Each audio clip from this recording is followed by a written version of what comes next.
وشفاعت النبی علیہ السلام للمؤمنین المذنبین ولأہل الکبائر المستوجبین العقاب حق۔ نبی کریم صلی اللہ علیہ وسلم کا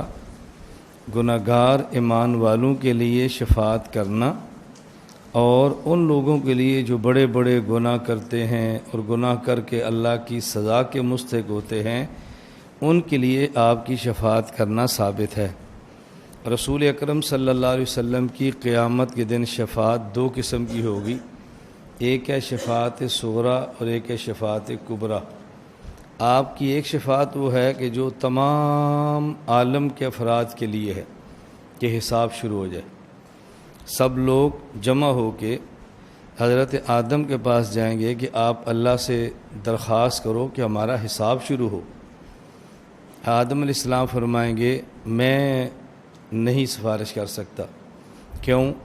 مجھے اللہ تعالیٰ نے فرمایا تھا لا تقربا هذه الشجرہ، اس درخت کو نہیں کھانا، میں بھول گیا اور میں نے کھا لیا، مجھ میں ہمت نہیں ہے۔ حضرت ابراہیم حضرت نوح کے پاس جاؤ،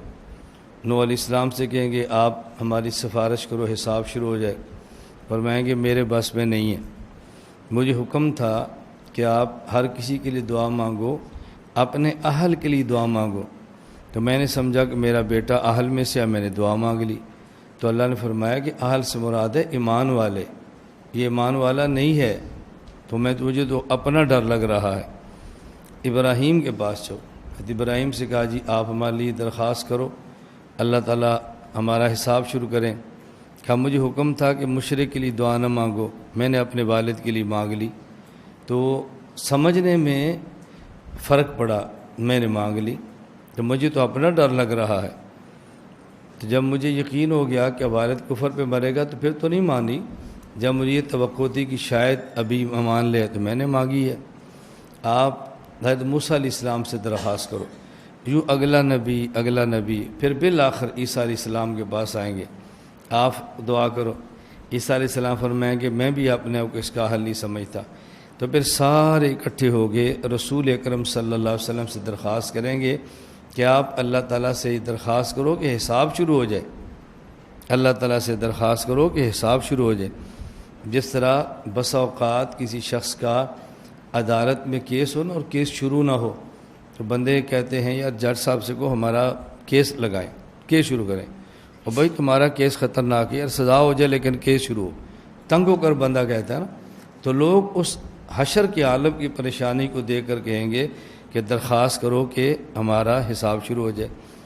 رسول اکرم صلی اللہ علیہ وسلم اللہ تعالیٰ سے دعا نہیں فرمائیں گے بلکہ آپ سجدے میں گر جائیں گے۔ اللہ تعالیٰ قیامت کے دن چونکہ صفت جلال کے ساتھ ہوں گے،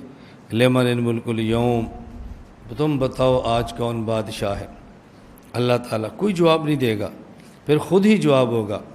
پہلے ہوگا لمن الملک اليوم، بتاؤ آج بادشاہت کس کی ہے، جب جواب کوئی نہیں دے گا پھر خود فرمائیں گے اليوم للہ الواحد القہار، تو رسول اکرم صلی اللہ علیہ وسلم سجدے میں گر جائیں گے، اتنا طویل سجدہ کریں گے کہ یہ صرف سمجھانے کے لیے تعبیرات ہیں، ورنہ اللہ تعالیٰ کی بات کو صفات کو آدمی کون سمجھا سکتا ہے، یعنی جیسے جلال جمال سے بدل جاتا ہے۔ اللہ فرمائیں گے ارفع راسک، میرے محبوب اب سجدے سر اٹھائیں، سل آپ مانگیں تو ہم آپ کو دیں گے، آپ مانگیں آپ کو دیا جائے گا، یعنی آپ مانگیں ہم دیں گے۔ اس وقت نبی کریم صلی اللہ علیہ وسلم عرض کریں گے یا اللہ حساب کتاب شروع فرما دیں۔ ایک آپ کی یہ سفارش ہوگی کہ حساب کتاب شروع ہو جائے، اور جب حساب ہوگا تو پھر اس کے بعد آپ کی شفاعت ہوگی کہ اس کو معاف فرما دیں، اس کو معاف فرما دیں، اس کو معاف فرما دیں۔ شفاعت کی روایات کئی ہیں، ایک روایت تو نابالغ بچوں کے لیے، ماں باپ کے لیے شفاعت کریں گے، اللہ شفاعت قبول بھی فرمائیں گے، اور والدین کو نابالغ اولاد کے فوت ہونے کی وجہ سے جو وہ شفاعت کریں گے تو اللہ قبول فرمائیں گے۔ میرے 4 نابالغ بچے فوت ہوئے، میں کبھی ساتھیوں سے کہتا ہوں امید لگ جاتی ہے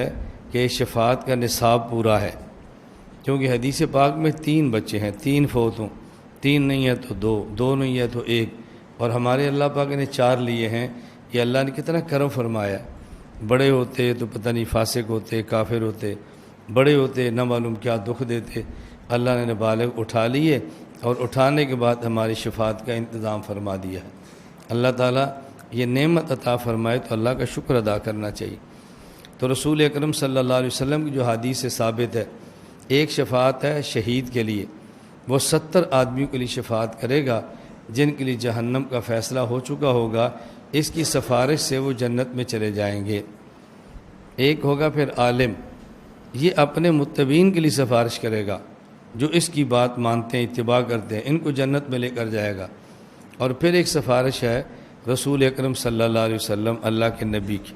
کہ وہ اپنی امت کے لیے شفاعت فرمائیں گے اور لوگ نبی پاک صلی اللہ علیہ وسلم کی شفاعت سے بخشے جائیں گے۔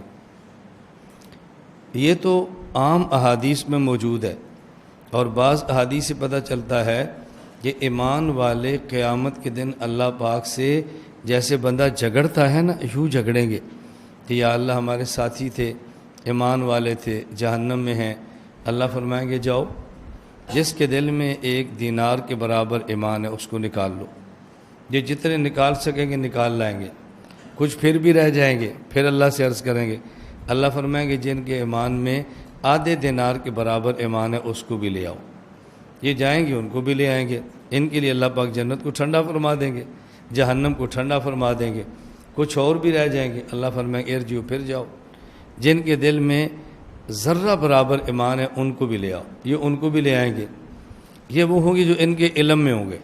جب یہ سارے کر چکیں گے پھر اللہ خود فرمائیں گے اب میری شفاعت دیکھو۔ حدیث پاک میں تو مٹھی ہے نا، یہ اللہ کی صفت ہے جو متشابہات میں سے ہم نہیں جانتے۔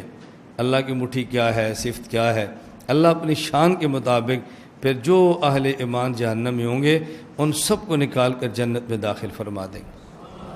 تو قیامت کے دن یہ شفاعت نبی کریم صلی اللہ علیہ وسلم کی برحق ہے، اور باقی شفاعت بھی ہم مانتے ہیں۔